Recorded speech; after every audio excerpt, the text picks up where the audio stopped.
Assalamualaikum warahmatullahi wabarakatuh. Kami dari kelompok 8 mata kuliah kecerdasan buatan akan mempresentasikan tugas akhir kami dengan topik chatbot. Di sini, sebelum kita masuk dalam pembahasan, izinkan saya memperkenalkan anggota kelompok.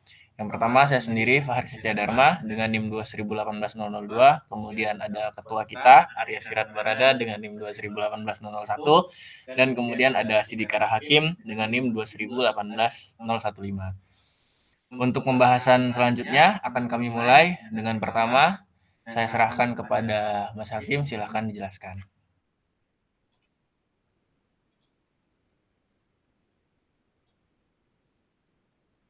Ya, di sini saya akan menjelaskan tentang pendahuluan. Yang pertama, chatbot adalah program komputer yang dapat berinteraksi dengan pengguna melalui chat atau percakapan dan berikan respon otomatis berdasarkan permintaan atau pertanyaan yang diajukan. Untuk implementasinya, dapat memberikan sejumlah manfaat. Selain itu, chatbot dapat bekerja 24 jam tanpa henti. Masuk ke basis pengetahuan. Representasi yang digunakan yaitu kaidah produksi. Untuk alasan penggunaannya, yaitu untuk layanan pelanggan memiliki keuntungan dalam hal representasi yang jelas dan terstruktur, fleksibilitas dalam pengembangan dan pemeliharaan, pengambilan keputusan berbasis pengetahuan, dan skalabilitas dalam pengelolaan aturan-aturan. Yang ketiga, contoh representasi kaidah produksi.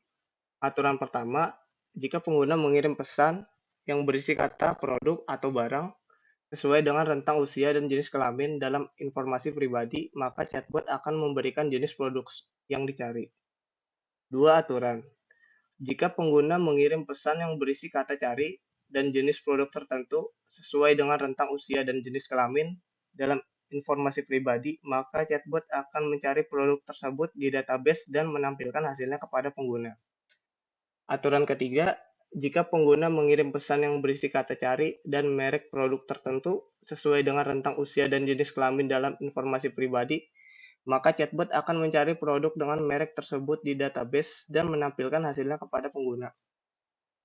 Aturan keempat, jika pengguna mengirim pesan yang berisi kata cari dan harga produk tertentu, misalnya di bawah 100.000, sesuai dengan rentang usia dan jenis kelamin dalam informasi pribadi, maka chatbot akan mencari produk dengan rentang harga tersebut di database dan menampilkan hasilnya kepada pengguna.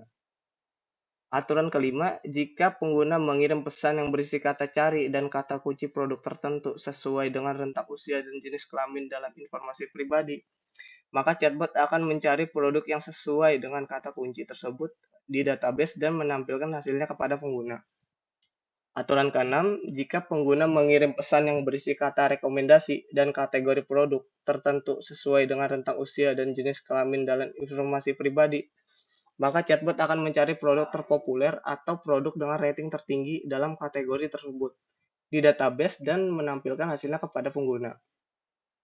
Aturan ketujuh, jika pengguna mengirim pesan yang berisi kata tersedia dan nama produk tertentu sesuai dengan rentang usia dan jenis kelamin dalam informasi pribadi, maka chatbot memeriksa ketersediaan produk tersebut di database dan memberitahu pengguna apakah produk tersebut tersedia atau tidak. Aturan terakhir, jika pengguna mengirim pesan yang berisi kata tersedia dan merek produk tertentu sesuai dengan rentang usia dan jenis kelamin dalam informasi pribadi, maka chatbot akan memeriksa ketersediaan produk dengan merek tersebut di database dan memberitahu pengguna apakah produk tersebut tersedia atau tidak. Untuk konsep dan teori akan dijelaskan oleh Arya Sirat Barada. Terima kasih. Baik, selanjutnya ada konsep dan teori. Efisiensi layanan pelanggan adalah kunci untuk meningkatkan kepuasan pelanggan dan produktivitas perusahaan. Jadi implementasi chatbot itu menggunakan kecerdasan AI dengan representasi kaidah produksi dapat membantu merespon permintaan pengguna dengan cepat dan akurat. Yang pertama ada efisiensi layanan pelanggan. Ini mengacu pada kemampuan perusahaan untuk memberikan respon cepat, relevan, dan efektif terhadap permintaan atau pertanyaan pengguna. Jadi dapat mengoptimalkan efisiensi dalam pelayanan pelanggan. Perusahaan dapat meningkatkan kepuasan pelanggan, mengurangi biaya operasional, dan meningkatkan produktivitas. Kemudian yang kedua ada implementasi chatbot. Chatbot adalah program komputer yang dirancang untuk berinteraksi dengan pengguna melalui chat atau percakapan. Jadi dalam implementasi chatbot ini representasi kaidah produksi digunakan sebagai bentuk representasi yang terstruktur dan jelas. Aturan-aturan dalam kaidah produksi didefinisikan untuk memandu chatbot dalam memberikan respon yang sesuai terhadap permintaan pengguna. Kemudian yang ketiga ada representasi kaidah produksi. Jadi representasi ini merupakan pendekatan dalam kecerdasan buatan yang menggunakan aturan-aturan logika untuk merepresentasikan pengetahuan dan menghasilkan respon berdasarkan aturan tersebut. Jadi dalam kasus chatbot untuk layanan pelanggan, aturan-aturan kaidah produksi didefinisikan untuk memandu chatbot dalam merespon permintaan pengguna yang berbeda. Dengan menerapkan konsep-konsep ini, penggunaan representasi kaidah produksi dalam implementasi chatbot dapat mengoptimalkan efisiensi layanan pelanggan. Representasi ini juga memungkinkan chatbot untuk memberikan respon yang cepat, akurat, dan konsisten dengan pengetahuan yang telah diimplementasikan sebelumnya. Jadi dengan demikian chatbot dapat membantu mengurangi beban kerja, meningkatkan kepuasan pelanggan, dan memberikan pengalaman pengguna yang lebih baik. Kemudian selanjutnya ada tahapan pembuatan aplikasi. Jadi dalam tahapan pembuatan aplikasi tersebut menggunakan representasi kaidah reproduksi. Jadi ini merupakan langkah-langkah yang diikuti untuk meningkatkan efisiensi layanan pelanggan dan memberikan respon yang cepat dan akurat terhadap permintaan pengguna. Yang pertama ada analisis kebutuhan. Di analisis kebutuhan ini ada tujuan utamanya merupakan aplikasi chatbot adalah untuk meningkatkan efisiensi layanan pelanggan dan memberikan respon cepat dan akurat terhadap pertanyaan pengguna. Kemudian ada fungsionalitas yang diinginkan mencakup kemampuan mencari produk, memberikan rekomendasi produk yang diinginkan sesuai dengan permintaan pengguna. Kemudian ada desain conversational flow. Ini rancang alur percakapan berdasarkan aturan-aturan kaidah produksi yang telah ditentukan. Kemudian ada tentukan pola percakapan dan skenario umum yang akan diimplementasikan dalam chatbot. Kemudian yang ketiga ada pengumpulan data. Pengumpulan data ini yang pertama ada kumpulan data percakapan pelanggan yang relevan terkait dengan permintaan dan pertanyaan pengguna terkait pencarian produk. Kemudian ada dapatkan kamus entitas seperti kategori produk, merek, harga, dan kata kunci yang relevan untuk digunakan dalam aturan-aturan kaidah produksi.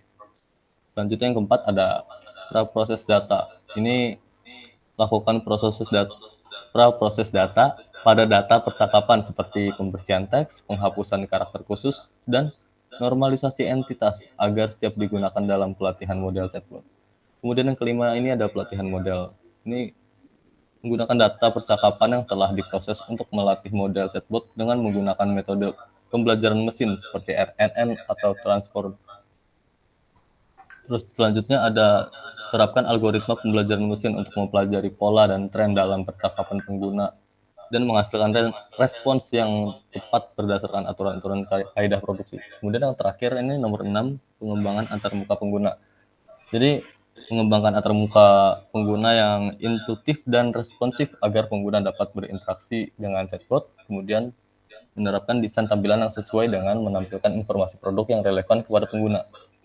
Jadi dengan mengikuti tahapan-tahapan di atas, tim dapat membangun aplikasi chatbot yang menggunakan representasi kaidah produksi untuk meningkatkan efisiensi layanan pelanggan. Melalui tahapan analisis kebutuhan, desain alur percakapan, pengumpulan data, proses data, pelatihan model, dan pengembangan antarmuka pengguna, chatbot akan memberikan respons yang lebih cepat, akurat, dan konsisten. Dengan pengetahuan yang telah diimplementasikan sebelumnya, hal ini diharapkan dapat mengurangi beban kerja tim layanan pelanggan, meningkatkan kepuasan pelanggan, dan memberikan pengalaman pengguna yang lebih baik. Selanjutnya ada hasil dan pembahasan yang akan dijelaskan oleh Fahri Setia Dharma.